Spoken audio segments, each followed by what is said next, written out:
think what the average person doesn't realise is that they don't really have what I would call a wide circle of friends. We lived in this top flat in Kensington, and she climbed the stairs, and I remember her telling me it was the first time she'd ever been in a flat. And I was utterly amazed. She would be rather wistful at times, and often I remember her saying, "I wish I could be more like you, Eileen. But unfortunately, my life is such that I can't."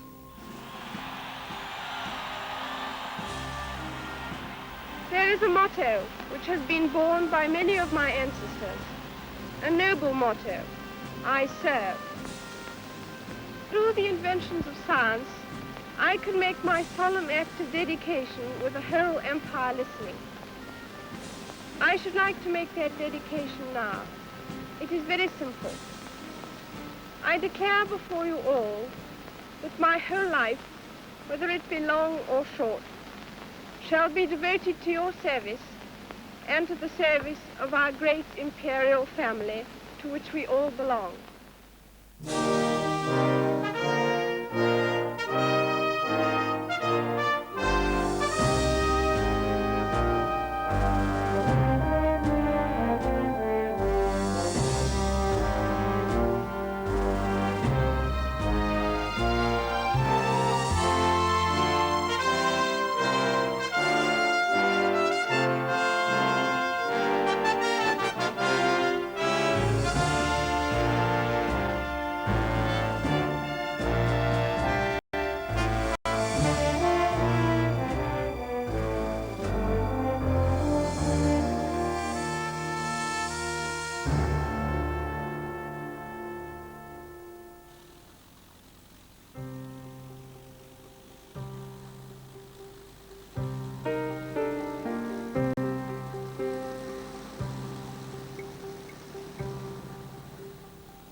On January the 31st, 1952, Princess Elizabeth and her husband left for a tour of Kenya.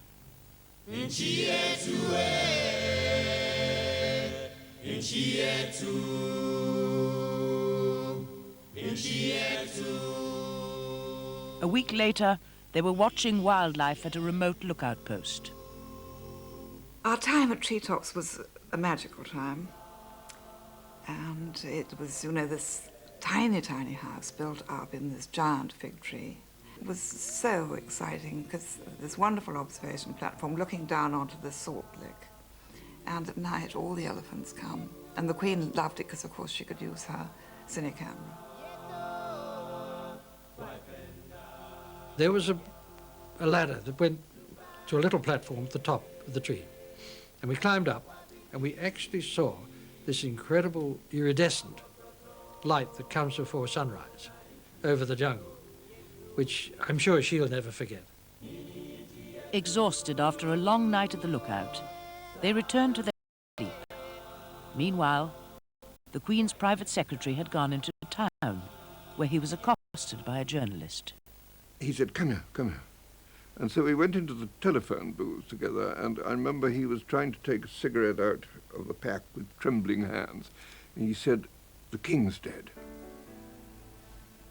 Well, that was a shock, I can tell you. I went round and woke Prince Philip up and told him, and it was his job to tell the Queen. Probably the worst moment of his life, to have to do that. Imagine being woken up and told that news. Shocked and shattered. And all he could say was, "This will be a terrible blow." He took her out into the garden, and they walked up and down, slowly up and down the lawn, while he talked and talked and talked to her. After a short while, the princess came back, and so I went and gave her a hug. I mean, all one thought of was that her father's dead. She adored her father, and how sad. And really, it was only, you know, later on, one thought, my God, it's the King who's dead. And then I did what I had to do, which is say, now the only question I have to ask you at this stage is what do you wish to be called when you're on the throne? She said, "Oh, my own name, of course, Elizabeth."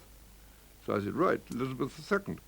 The high and mighty Princess Elizabeth Alexandra Mary is now, by the death of our late sovereign of happy memory, become Queen Elizabeth II, by the grace of God, Queen of this realm, and of all her other realms and territories.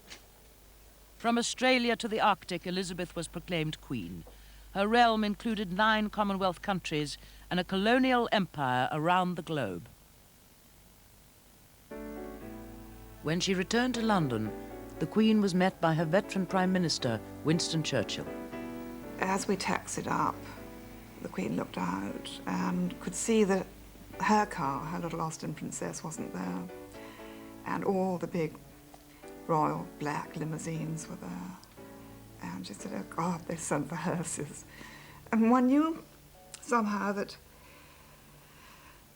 you know, suddenly there was this 25-year-old woman, and it was completely the end of her private life, that all the fun she'd had with her husband and her children, this had come to an end, and that she was facing this lifetime of public work.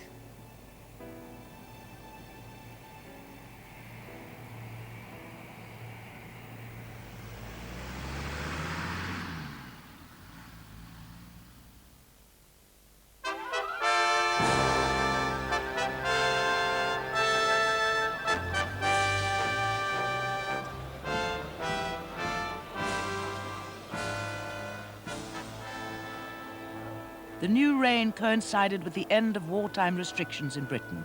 The government even abolished sweet rationing in time for the coronation.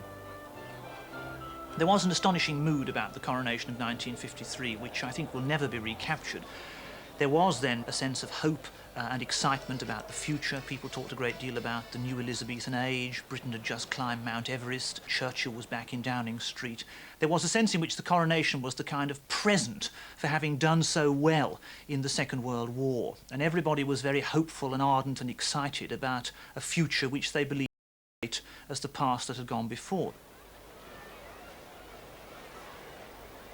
We sang songs like Rule Britannia and Land of Hope and Glory, and I think my own children now would find it very difficult to understand that sort of communal spirit in a crowd of that kind. And everyone felt this sense of a new Elizabethan age beginning with a queen who wasn't very much older than we were. Everybody had been starved not only of bread and meat and butter, but also of light and colour and excitement.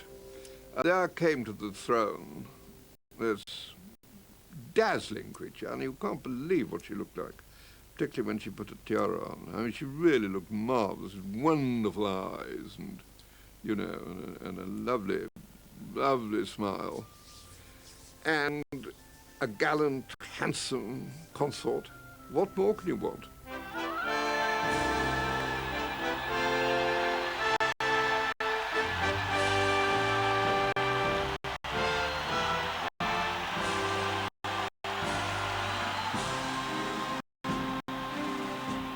The coach took about 15 seconds to pass us at a slow walking pace. It looked absolutely fabulous. And inside, a tiny little queen looking really fragile, as if she were made of porcelain. It was just a wonderful moment. We'd waited all that time in the rain to see her. And there she was, looking absolutely magnificent. About whether a wider audience should see the coronation through the new medium of television. The cabinet decided. The Queen, I think, understood, which apparently the cabinet didn't fully understand, that here is this new medium